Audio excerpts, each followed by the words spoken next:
Hello, une vidéo par jour pendant 100 jours sur l'IA, les automatisations, ce genre de choses. Bref, jour 8 si je dis pas de bêtises, et aujourd'hui je vais faire une petite liste des outils que j'utilise un peu tous les jours. Et plus tard, je ferai une vidéo par outil où j'explique vraiment plus en détail à quoi chaque outil me sert.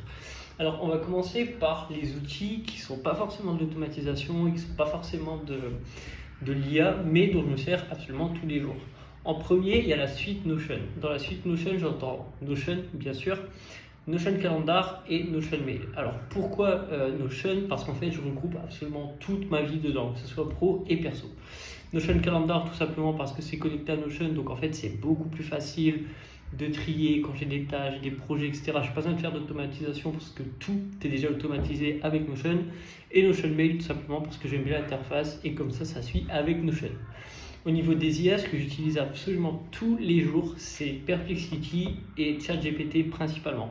J'utilise un peu plus Gemini en ce moment, mais Perplexity, ça va surtout être pour mes recherches. Et ChatGPT, ça va être pour tout ce qui va être, on va dire, automatisation et usage basique, on va dire, de l'IA. Gemini, je vais plus l'utiliser pour notebook LM, c'est-à-dire créer des notebooks, des gros trucs, ce genre de choses. Ensuite, au niveau des automatisations, ce que j'utilise le plus, ça va être N8N, Make et Zapier. Pas forcément dans l'ordre, en vrai j'utilise en fonction des cas de figure.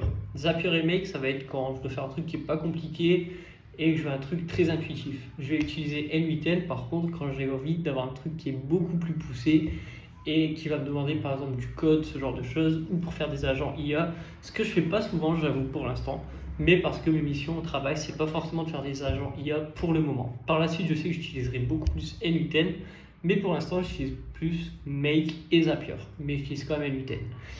Dans l'idée, c'est ce que j'utilise, donc 3 catégories, une catégorie un peu générale fourre-tout, une catégorie IA et une catégorie du coup automatisation. Sur ce, on se dit à demain pour une prochaine vidéo. Ciao.